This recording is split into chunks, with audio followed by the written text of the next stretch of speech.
maanta wax qosol ah ayaa halkan idinku hayad aad ugu qosli doontaan waddanka Uganda intiina maqashay sida la wada socoteen waxa laga furayay warshada ugu weyn ee sokorta soo saartay geeska Afrika warshada waxa la inaan Soomaaliyeed oo maalqabeena waxa lagu casuumay madaxda geeska Afrika waxa lagu casuumay oo furitaankeeda furayayba madaxweynaha Uganda Yoweri Museveni sidoo kale Soomaaliya waxa lagu casuumay madaxda Soomaaliya oo ay ka qayb galeen First Lady of the Country Mama Zainab iyo Ra'iisul Wasaare ku-xigeenka Soomaaliya Mahdi Guuleed dhanka kale Kenya wasiiraha ka yimi Somaliland maadaama aynan tani daynan isaaqa tabgaras way iska koox yar bay iska direen oo ah baarlamaanka ku sheegay Somaliland kamida kooxdii waxba ku dhacay wad aragtaan warshada markii la furayay macal hoolka wadalka waxaad ka aragtaan madaxdii ka qayb gasho dhan Yoweri Museveni Mahdi wad aragtaan First Lady of the Country wad aragtaan mulkiilihii wad aragtaan wasiirkii arrimaha dibadda ee Kenya wad aragtaan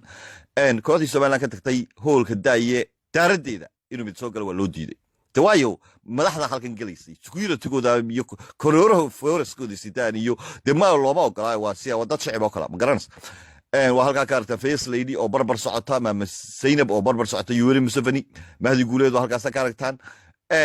kooxda Somaliland dadda waxaan ku sii qoslay waxa kamid ah war ilaa hadii wax la dirayo wax yar oo yar muuqda la diray kii 3,000 shilin maalintii weyd ku dilay inka yar banjarlaha kii baa ku jira kooxdooda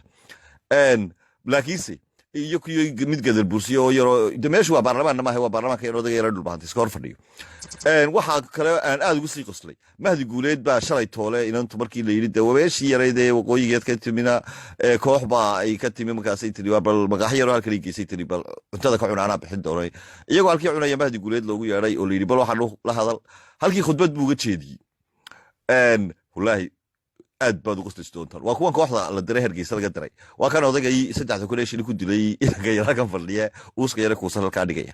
waa kooxda yar bay hayeen maanta xafladda daaye magaxida yar ee ku balamisay bartii bariiska ka cunay haddaba ta kale aad ka u qosolka badan baa kooxdan yar ee Hargeysa ka tagtay markay ku soo noqdaan Hargeysa sida caadadoodu ahayd mid kastoo Hargeysa ka taga markuu soo noqdo wuxuu oran doono iyo khudbadu jeedin doonaan iyo waxay oran doonaan ban khudbadoodii aanu sii akhriyay waxay oranayaan markay Hargeysa ku soo noqdaan doolahay waan tagnay dalka Uganda halkaas si sharaf leh aanu uga casuumay markii halka tagnay Chinese ku fiican aanu hal waxa ahaa inaanu la kulanay madaxweynaha dalka Uganda Yoweri Museveni annaga ayaa si isku mid ah xafladda halka uga qayb galnay isku mid ah xariga warshada uga wada jarnay Yoweri Museveni intii anagu danta qaranka aanu soconay Yoweri Museveni aad buu amaan yar buu jacn ugu siiyay markii soo noqdaan sida dumarka u hadlaan mugti amaan yar buu jacn ugu siiyay Yoweri Museveni wuxuu noo inuu la dhacsan yahay nabadda Hargeysa ka qaatay inuu la dhacsan yahay wadooyinka Hargeysa inuu la dhacsan yahay habka aanu kaga duwanahay inaanan uma ekeyn anagu Soomaalida intooda kale inaanu anagu xitaa Soomaalida ka in dar qurux badan nahay inaanu anagu Soomaalida xitaa ka in soo jeed qurux badan nahay ayuu noo sheegay inuu aanu itraafku meel bitirin buu noo sheegay inuu si dhaqsaale itraafkii isagu waa iska itraafsantiina buu yiri itraafkii haddana isagu xaqiisa wax ka go'aan ba yahay marka inta ay yiraahdaan heesta yareedna Hargeysa loo saaraya hankii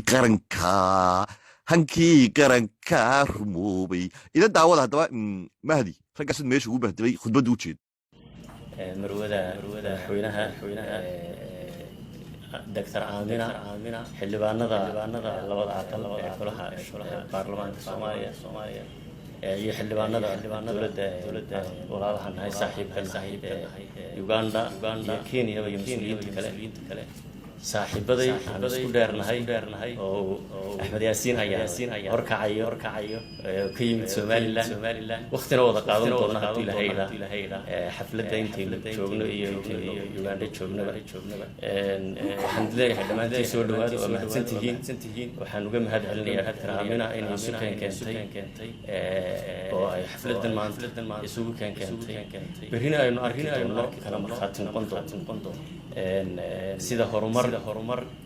haweeney Afrikaana Soomaaliyeed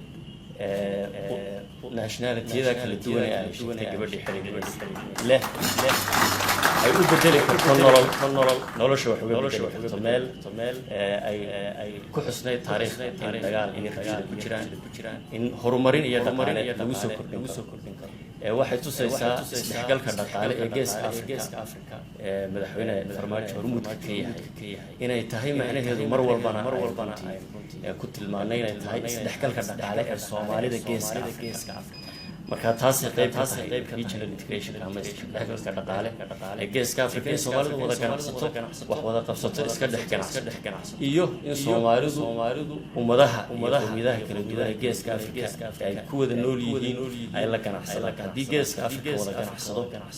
xuduudaha isu furo dadku isu gudbaan dhaqaalaha iyo nolosha wax weyn ayaa laga bedeli karaa marka qaaradda Afrika hambal